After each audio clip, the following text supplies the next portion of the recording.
Selamat sore saudara-saudara sekalian. Hari ini kami akan kembali menyampaikan kinerja data kesehatan yang kita himpun pada pukul 12.00 WIB pada tanggal 11 Juni 2020. Ini adalah data yang bergerak dari tanggal 10 kemarin pada pukul 12.00 WIB. Hari ini kita telah melakukan pemeriksaan spesimen sebanyak 16.702 spesimen. Sehingga total sampai dengan hari ini yang kita periksa adalah sebanyak 463.620 spesimen. Dari pemeriksaan sebanyak ini kita mendapatkan data konfirmasi positif COVID-19 sebanyak 979. Sehingga total sekarang ini akumulasi kasus positif kita menjadi 35.295 orang. Kalau kemudian kita teliti lebih lanjut, besaran angka ini kita lihat pada beberapa provinsi yang masih cenderung tinggi, di antaranya adalah Jawa Timur. Hari ini melaporkan ada 297 kasus positif baru, meskipun juga dilaporkan ada 112 kasus yang sembuh. Kemudian Sulawesi Selatan, hari ini menambahkan kasus konfirmasi positif sebanyak 141 orang dan tidak ada laporan yang sembuh pada hari ini. Kemudian DKI Jakarta 128 kasus baru dan 144 kasus sembuh. Kalimantan Selatan 69 kasus baru dan 36 kasus sembuh. Sumatera Utara 45 kasus baru dan 12 kasus sembuh. Data selanjutnya dari provinsi ini kita mendapatkan 18 provinsi yang melaporkan kasusnya di bawah 10. Bahkan ada 9 provinsi dengan kasus 0, artinya tidak ada laporan kasus baru. Hal-hal yang cukup mengembirakan diantaranya Sumatera Selatan meskipun hari ini melaporkan 42 kasus baru, dilaporkan juga 55 orang sembuh. Kemudian Nusa Tenggara Barat. Hari ini melaporkan 11 kasus, ini lebih rendah dibanding kemarin, dan melaporkan kasus yang sembuh ada 44 orang. Kalimantan Barat hari ini tidak ada kasus baru, tetapi ada dilaporkan 7 kasus sembuh. Saudara-saudara, kalau kemudian kita rinci lebih lanjut pada masing-masing provinsi, sebagai contoh misalnya Jawa Timur, DKI Jakarta, Sulawesi Selatan, spesimen yang kita terima lebih banyak spesimen dari hasil kontak tracing yang saat ini sangat agresif dilaksanakan oleh Dinas Kesehatan setempat. Ini adalah bagian dari arahan yang diberikan oleh Presiden bahwa sumber penularan yang ada di masyarakat harus dicari, yaitu dengan melakukan kontak tracing dan kemudian melakukan pemeriksaan. Sebagian besar dari kasus yang kita temukan dan kemudian positif pada kontak tracing adalah kasus yang tanpa gejala atau dengan gejala yang minimal yang dipersepsikan bahwa yang bersangkutan tidak mengalami sakit apapun. Inilah pentingnya bahwa kasus ini harus segera kita edukasi untuk bisa melaksanakan isolasi secara mandiri. Karena kalau tidak, ini akan menjadi sumber penularan yang ada di tengah masyarakat.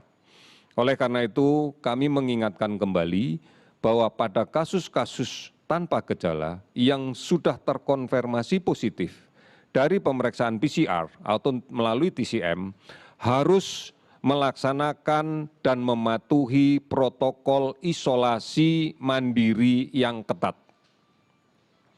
Karena kalau tidak, ini akan bisa menjadi sumber penularan untuk masyarakat sekitarnya. Total kasus sembuh sampai dengan hari ini yang kita rekap adalah 507 orang. Sehingga total yang sembuh adalah 12.636 orang. Meninggal 41 orang sehingga total yang meninggal sampai dengan hari ini adalah 2.000 orang. Saudara-saudara, 424 kabupaten kota telah melaporkan ada kasus positif terkonfirmasi di 34 provinsi. Ini yang harus menjadi perhatian kita, meskipun cukup banyak provinsi yang berada di Indonesia dengan kasus di bawah 10 dan beberapa provinsi yang kecenderungan data kenaikannya tidak terlalu signifikan, artinya berada pada putaran angka itu. Hanya memang masih ada beberapa provinsi yang kenaikannya cukup tinggi. Oleh karena itu, kita juga masih akan terus melakukan pemantauan terhadap kasus ODP dan total yang sampai saat ini dilaporkan oleh seluruh provinsi sebanyak 43.414 orang. Sementara pasien dalam pengawasan 14.052 orang.